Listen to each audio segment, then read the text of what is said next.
In today's fast-paced real estate landscape, success demands more than surface-level expertise. It requires insight, adaptability, proven strategies, discipline, and the ability to take risk. The Agent Brew podcast blends candid conversations with wisdom from industry leaders who've walked the path before you. Think of us as your strategic pit stop to fuel your real estate journey. From the crossroads of the world in the heart of Times Square, welcome to the Agent Brew. I'm your host, Eric Zollinger. This is a podcast that percolates real estate insights. We welcome our viewers and listeners. Thank you for tuning in for today's episode where we navigate and explore the real estate journey for our guest, Mr. Scott Kogos of Ellegran Forbes Global Properties right here in Manhattan. Welcome, Scott. How are you today? Eric, how are you? I'm terrific. First of all, thank you so much for reaching out to me. I'm excited every time that you're involved in something. I feel like I have to be right there with you and seeing what's happening. So I'm looking forward to seeing what this is all about and talking to you more about what's happening here in New York City. Well, fantastic. So first and foremost, we did not plan this wardrobe to be twinsies, but you know what? If it's anybody that's dressed like me, I'm glad it's you, Scott. I'd like to get started with how we know one another. And I've added a little set piece this week, which this actually came from you, Scott, if you remember it. We have a very long friendship, and it started when I brought my Caledonia buyers to 250 West Street, and they ended up buying the David Rockwell designed residence at 250 West, 5G, I believe. Yes, it was. And that was the beginning of a very long friendship. So I'm just so glad that you're with us today. And I also might add, I'm the one that brought you to Ellegran. Yes, you did. That was, I think, your first hire here, and it's kind of as a full circle moment. You know, one thing that I remember so dearly, as I was coming up in my career, where we met in new development, you showed clients of mine at the Caledonia who still to this day remember you and ask about you. And I always seemed to be trailing you. And I was like, okay, I want to stick with this guy and I want to get to know him. And I can't thank you enough for all of the conversations and guidance in the past, which, helped me kind of decide where I wanted to go in which direction. So thank you. Well, it's been a pleasure. And so let's get started. Why don't you give us your elevator pitch? Who are you today? What is your business like? What do you specialize in? Tell us about it. Giving an elevator pitch today about what I do, I didn't know if I would actually I would have this pitch. 3 years ago, when I left my last brokerage firm at Compass, I had an agent and an assistant. We made top 1,000 teams. And honestly, I was tired and burnt out. Fast forward, I am having the best time of my life. So as a team leader now of 5 agents with an assistant in 2 years, I am supported. I have an amazing team, and we focus on the 5 boroughs in Manhattan, doing resales and working with luxury clients here and around the globe.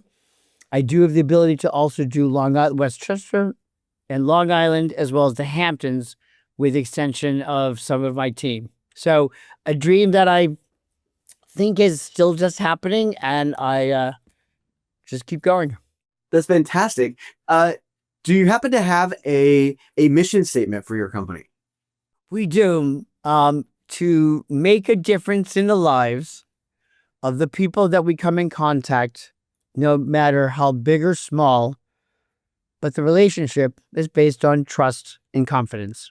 That's great. So how did you originally come into real estate? Is it something that you started many years ago, or did you have a career prior to this? So prior to this, I had an 18-year career in the retail and fashion world.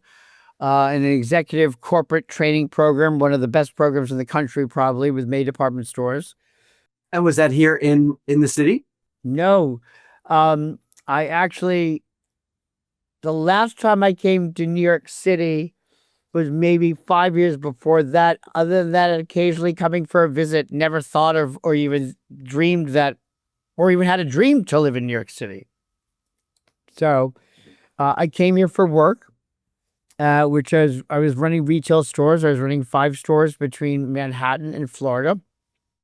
The company closed and they said I could do anything I wanted to do. I said, but you did something that you piqued my interest. I just got to New York and I want to stay. So with that said, I took my severance package. I had 3 months off, and my dad and I had always talked about doing real estate together. So I went to go get my license. And from there, very good friends of mine were looking at buying, I don't know if you remember the A building on East 13th Street. I do. I do. My gosh, that was a long time ago. It was a long time ago, and it was one of the first buildings to have a pool on the roof deck. And I went to go look at units with two very close friends of mine. I'm wearing a tank top. It's the summer. I'm in shorts. I'm in flip-flops. And I talked to this day, we're friends on Facebook. Her name is Stephanie Merrick. She actually does real estate out on Long Island. And we started chatting. And I told her I got my license, and we hit it off. And she said, you need to talk to my boss. And then in turn ended up working for Cantor Pecorella, for Dana Pecorella, who's no longer with us, and Richard Cantor for 7 years. And I couldn't have been fortunate to have started my career in new development with that company. And a big thank you to both Dana, may she rest in peace, and her husband Gary, and to Richard. So that's where it started. Well, that's great. So, I guess you started a new development and now you're a rock star in the resale world. That's not done very frequently because it's a very different mindset, skill set to be in new dev versus a resale agent. How was that transition? I mean, did you do it well? I guess if you're going to do it, that's the way you want to, because you have a client base from the new development. So is that how you were able to leverage those relationships, or what was your process? Actually, that came up about a year into being in there. And the truth be told, I was told I became one of their best agents in a year. And I was asked during a review, how did I become that? I said, well, I ran retail stores. I said, a new development is like a retail store. You have to know the product and the SKUs. You had to understand your clients' wants and needs. So, it's like selling at the Gap. Someone comes in and they want a pair of jeans. Well, you're going to ask them questions about what they're looking for. And if you're a good agent or sales agent, you're going to know the inventory. And then you're going to quickly go through what's either on the market, or you knew what was not listed yet from the sponsor. And that was really how I envisioned it, and how I transitioned to resale was customer is a customer is a customer. If you can understand their wants and needs, then, and make that connection with them, then you have a lot of greater success of building that trust and confidence, back to following my mission statement. Got it. So during your time at Cantor Pecorella, what were the buildings you worked on? I helped close up the Grand Madison by just doing sort of walkthroughs. Eves in Chelsea at 166 West 18th Street. 250 West Street, which I loved that building. And a building to this day, I have 2 listings there, and I have 2 more conversations going on, is 303 East 33rd Street. Kips Bay first lead green building that was a project between the Toll brothers and the Kybell family. Still to this day, a very desired condominium at 33rd and 2nd. And you're right, Eric. I was able to take all of my contracts, kept all of my paperwork, and that became my database for my initial marketing, and reach out to clients to learn how to, as well as my sphere of influence of just knowing people and relationships. So I was fortunate to have those buildings. Any mentors that you'd like to bring up? Um, along the way, I've had many, many mentors. In specifically the real estate world, I'm going to tell you right now that Ben Willig at Ellegran has been an incredible mentor in a short 2 years of being with Ellegran. What you have to understand for agents that are listening, I went from working at Element after that for 5 years. At the time, was the largest brokerage firm and the top, vacillating back and forth between that and Corcoran. Then I went to Compass in its early days and stayed there. And when I left Compass 3 years ago, they were at approximately 26,000 agents nationwide versus the 400 agent small little boutique firm they originally thought that they would be. To now I'm at a family, literally still owned. I have everything I want and more, but the support has been such incredible to allow me to vision the business that I see and have the support to just go for it. And I couldn't be happier to have a mentor who lets you make mistakes and lets you fall down, but won't let you, kill yourself, basically, but will be there to support you. But you have to make mistakes sometimes in order to realize what works and what doesn't work and how to do a course correction. So I'm so grateful for Ben and the senior management team at Ellegran, and I really am. I love it. It's great to hear. So, I mean, the obvious that question is, what are some of your wins you had, and why are those important to you? When I look back and now entering my 19th year in real estate, of which now I'm entering my 12th year in resale at 7 years with new development, I always think about what a win is because, you're just trying to get the deal done or you're trying to support your clients, real estate needs and get it done for them. One that's very kind of really dear to my heart, and I'm still friendly with all parties, is I had a triple transaction out of one transaction in a nomad building called Sky House, where I was referred a seller of a 1,600 square foot, $2.5 million 2-bedroom. Then I was introduced to a seller who was an original owner who wanted to buy that apartment but needed to sell their apartment. And the words were, "We'll give you the listing for our 2-bedroom if you can get us the bigger 2-bedroom," without being a dual agent. And I'm like, okay. So I had to negotiate, of course, with the seller back and forth. At that time, the seller would have rather left their apartment empty and take the loss versus selling at a lower price, and also strategize about getting their apartment on the market. Here's one thing you need to know about the 2-bedroom that I sold, and I did get the smaller one to help them trade up to the bigger one. We came out of COVID and we were under the COVID strict guidelines of cleaning in between appointments, wearing masks, wearing booties. And when I first listed that apartment, 15C, I had 40 individual appointments Friday, Saturday, and Sunday, and to actually sell the first apartment, which they needed to sell in order to buy the bigger 2-bedroom. Rolling it all up, 3 in 1. So I basically started with one referral to sell a 1,600 square foot, $2.5 million, had two sides of that, and of course sold the smaller 2-bedroom. And everybody is happy today, and I'm still in touch with everybody. Wow, good for you. That's great. Any other specific wins over your career that you're proud of? Taking this leap to actually start a team. I didn't think that that's what I wanted to do. I didn't know if that's what I wanted to do. And to the conversation of someone going from new development to resale is the same conversation from being a successful individual or small or team to try to build a bigger team. The skill set is different. Not the real estate is different, but about your training and development. And really, this is where your skills have to come in. That doesn't matter if you're working with a buyer, seller, renter, landlord, or your own agents, or working vertically with your mentors or managers, or working with colleagues at your firm or another firm. It's all about the connections we make.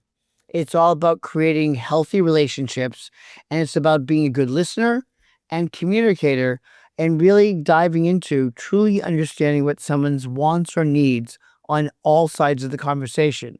If you can do that, then you'll be successful in this business.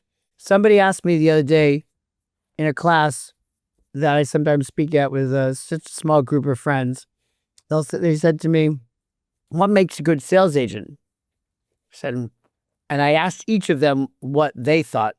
One said, "A good listener." I said, "That's a great answer, but that's an attribute." Someone said, "A good, investigator looking for properties." I said, "Another great answer, but that is an attribute." They said, "Well, what makes a good sales agent?" I said, "A good sales agent doesn't sell. I don't sell to my clients what I get my clients what they're looking for. My job is to help them understand what they want and how do I get it for them." And so I'm very fortunate that I think another win is that most of my clients will tell you they never feel pressure about me because this is their journey. Very well articulated. So let's do the flip side of that. Have you ever had a transformational loss or a loss that, you turned into a win? And this doesn't have to be just business alone. It can be personal. You know what? I did actually last year. Very good friends of mine that I know from my neighborhood that I am friends with today had been talking about looking for an apartment in the city. We started working together. We had a conversation. I always have this conversation with anybody that is a friend, that we sit down, we go for coffee, we have a drink, we talk in person, because that's how you can actually connect with people, is what's important to us in this relationship and can we come out of it the way we started it. I've had friends say, "I don't want to work with you." And I've had friends say that because I love you to death and I want to keep our friendship. And I go, "Great. I love that conversation." So we decided to embark on this journey. Fast forward, this was on a $4.5 million apartment. And we had a bidding war. They lost out, but it became deer in the headlights. There was a lot of miscommunication. And honestly, we all looked at each other like, what just happened, right? Well, fast forward, we hadn't talked for 6 months, but we would saw each other a lot. Eventually, the ice broke that we approached each other and said, "You know what? We need to sit down and talk." Because what we said in our first conversation is our friendship was more valuable than any dollar amount or any transaction. What I learned, so we had a conversation. Today, I saw them the other night. Friends of mine were in town, big hugs and kisses. "How are you doing?" "Oh, you're doing great at work." And they ended up buying in the same building, a couple of floors higher. They were able to work with somebody else. And you know what? You have to realize that sometimes it's about the people is what we do for a living. It's not when you make it about the money, when you make it about the thing, then you put yourself down the path of not really creating that relationship based upon trust and confidence. And you have to decide what's important to you. So I'm happy to say they're wonderful friends. I love them to death. And will invite me to their new home once they're done with the renovation. So it's a win all around. And that's really is a heartbreak because, we all work so hard for our clients, and for them to lose out, you sometimes can take it personally, right? Like, what did I do wrong? What could have I done better? But you have to realize that there are many moving parts in real estate. Right. And it sounds like, you acknowledged it and then you moved on and everybody, it ended up being a happy ending. It is. They're great. I love them. So very lovely. So I'm curious, any passions outside of real estate? Yes. First of all, I have a dog, and I think you and I, we know that we have that in common. Good old Winston. Winston is my best friend. He's the name of my company, WHK Realty Inc. So Winston Harry Kogos. Winston has gotten me plenty of business at the dog park. But more importantly, is him, and it's also opened us up into doing community work. So Winston has his own website called the Winston Group, and group is spelled like poop. And it is to help our fur friends find their forever home. So it's not only just in real estate, particular buildings that may be dog friendly or not per se, unless they're a service animal, but also we are now tied in with community, with the SPC, the Good Dog Foundation, we offer information on his site about the Central Park Conservatory, so they have off-leash hours. So really becoming a resource. And the other part of the Winston Group is they don't know it yet, but I've reached out to Stella Chewy, and I'm reaching out to them again to try to do a partnership with them because it is the only food that my dog will eat. I love the gym. I'm working on actually some art right now, and my version of art is writing. Because you and I both are storytellers, and in order to calm the crazy, you got to get it out of your head. And so I have a book that I've started writing called Communication Has No Color, and it's basically how I built my business over 19 years through the art of communication and lessons I've learned and things like that. So to me, those are some of my passions. That's really fantastic. So I'm curious, something that I ask every guest on the Agent Brew. What does your typical day look like? Are you somebody that you have a set routine, a schedule, or is it more like I know I have to get these things done, and it's more loosey goosey, it just ebbs and flows? No, I have a routine, and you have to be in a routine. So I start my day usually around 4:30 or 5. Winston is sleeping very comfortably in my bed, even though he has two beds on the floor. And then the first thing I do is I go and I turn on music, and the song I play every morning, not just once in a while, because I saw Hell's Kitchen, the Broadway show, which is Alicia Keys' story before she became Alicia Keys. As we know her, I listen to Empire State of Mind every morning. This is my 21st year coming into New York, and I love it. I love it. I am the happiest I've ever been. I'm enjoying the city and taking part of this amazing city and being able to be in an industry that is a very different animal than the rest of the world. And from there, I hit the gym around 6, get home by 7:15. The dog goes out, and then literally earphones go in, and whether I'm dressed or not, the calls begin at 9 o'clock. And the great news is I actually end my day around 6 to 6:30.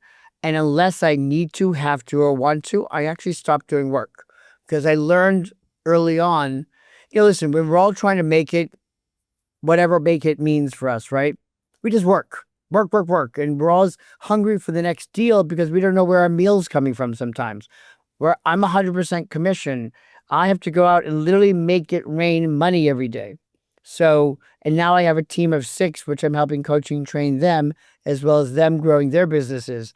So, but if you don't take care of yourself by rest, doing the things that you're passionate about, going to enjoy nature, whatever it is that you love to go do. I'm fortunate. I live on the West Side Highway, basically, so I can walk across and watch sunsets in the spring, summer weather, which are stunning. If you don't do that, then how are you going to take care of the people that rely on you? You're absolutely right. You've kind of already, we like to play the gratitude game here at the Agent Brew, but with a little twist. Since we're called the Agent Brew, we like to throw in a little bit of coffee in there. So I believe you literally just answered my first question, which, I'm sorry. the gratitude game is rose, rose, thorn, bud, but we call the aroma, the brew, the grounds, and the fresh beans. So, the aroma, it's that invigorating smell of that first cup of coffee being brewed. And so I guess first off, do you drink coffee? So the irony of that question, Eric, is coffee ice cream is my favorite ice cream by Haagen-Dazs. But I don't need to drink coffee. It's actually, I drink coffee probably 1 cup a day, 4 days a week, maybe 5 days a week. It ended up becoming the thing I do with my dog just to walk and stop at our favorite Highline hotel to get a pastry and some coffee, and he gets a biscuit, and we see our friends because agents find that place in your neighborhood that is your bar, your coffee, your hotel, your doormans. Get to know that. Go to a place regularly where you get to know the people and the people get to know you. You'd be surprised what you hear and the type of opportunities that you could build. That's great. So I guess the aroma that first thing that gets you out of bed is Alicia Keys, the Empire State of Mind. Then are the brew. That second thing that's a little bit more uh, a deeper joy or satisfaction. It sounds to me like that's Winston. Then what is your why? Unless you have a different why. So it is Winston. You're right. Um, my why is the first sentence of my mission statement is to make a difference in the lives of the people I come in contact, and leave the world a better place. Really. Well said. Now on the other side of the coin, the grounds, something that's irritating you, or like literally the thorn in your side. Is there any obstacles in your path right now, or things causing frustration, work or personal? I'm going to tell you honestly, no. And I'm very fortunate. Do you know what I've learned over the years through working with coaches? Do you know what the biggest obstacle can be I know for me, I can't speak for anybody else, is myself.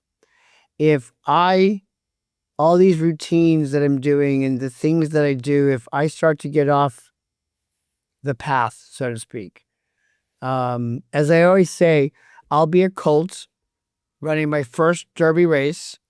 And if I don't have those guide rails going around following the rabbit, I'll be probably jumping over the rail to go look for the rabbit, right?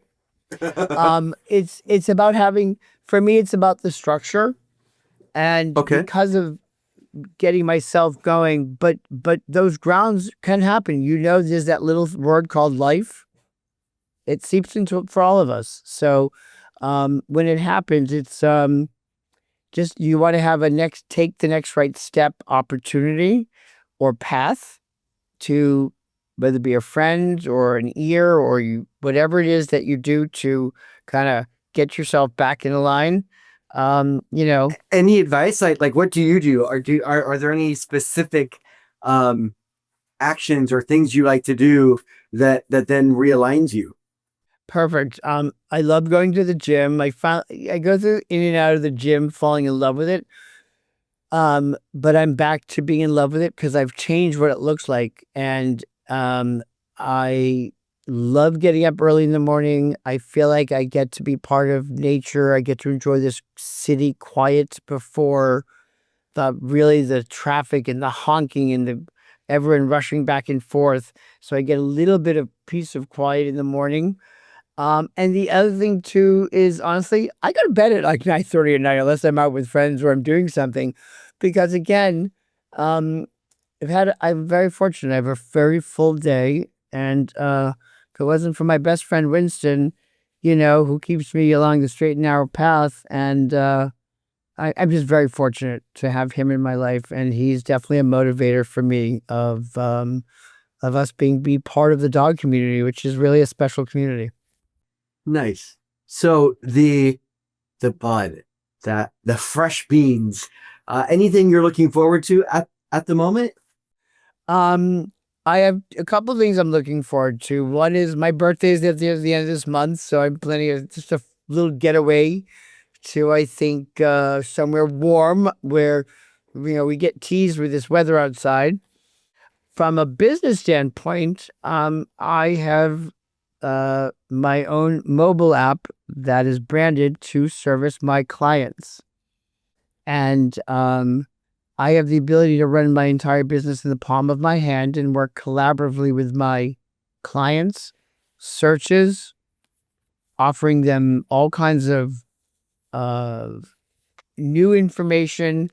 But really, it makes them feel special because, like, wow, my agent has his own mobile app. What's that all about? But also streamline the communication, which can get very hairy because we have texting, we have calls, we have emails. I need information to be all in the same place so I can better service them to understand it. So more to unfold. So, Well, we can't wait to hear all about it. So we've come to the point of the podcast. It's my favorite part. This is where, Scott, if you could give your younger agent self any piece of advice, what would it be? I mean, we're talking about you as the younger agent self, not advice today to young agents, You yourself. Just go for it. And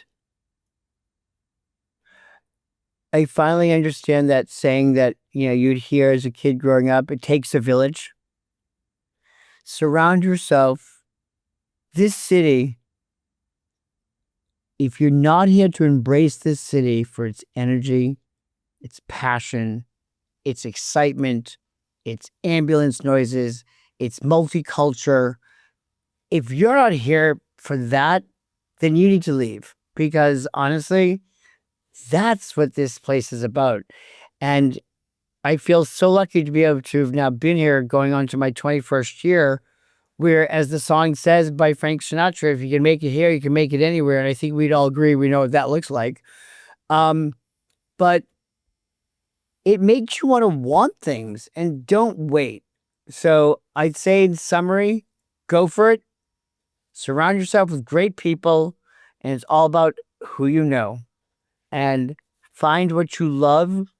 And then everything else will come from there, whatever everything else means to you, because it's going to mean something for each of us differently.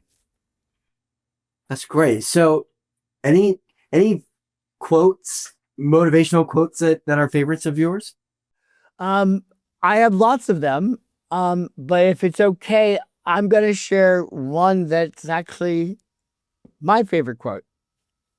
That actually in my business plan that I wrote in 2017, actually for this team, so I actually wrote it 7 years ago, is the only eyes that matter is the eyes of our clients. Only through looking through their eyes and their lens can we truly understand their wants and needs. I think in real estate, sometimes I can't speak for anybody else because I've also learned that. What I would say is, sure, when I was young and you're trying to make a buck and I'm like rolling change at the bank because I have no money because I'm just in my first year and I'm trying to pay whatever I'm trying to pay or eat. And it's truly about, and you say like you want to close a deal, but that deal's not about me. That deal's about somebody else. That home is about somebody else. So their lens is the only lens that matters, basically. And that's my favorite quote, my own personal favorite quote that's in my business plan. That's great. So we always like to end our episodes with a favorite quote. Knowing that you were going to use one of your own, I decided to end today's episode with one of my quotes that I said right before I founded Zollinger and Associates. And that's, I'm not afraid to fail, but failure is not an option. I love that. So with that, Scott Kogos of Ellegran Forbes Global Properties, thank you so much for being a part of our episode here at the Agent Brew. We wish you and your entire team success in the current and upcoming selling seasons. And we hope that you'll come back and see us again. I would love to. And again, thank you for the invite. And thank you for all the work that you and Realty Co. are offering to the industry.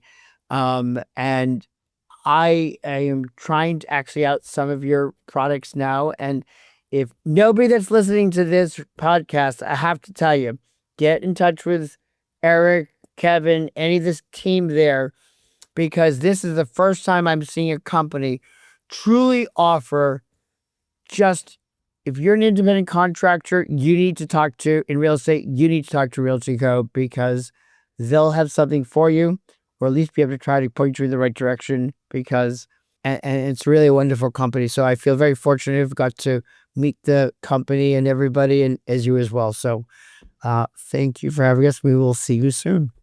Well, thanks, Scott. And this is a perfect opportunity for me to give thanks to the Realty Co. family and all their support and work on the podcast. Thanks to Kevin, Aiden, and Briggs and Dan for allowing us to do this.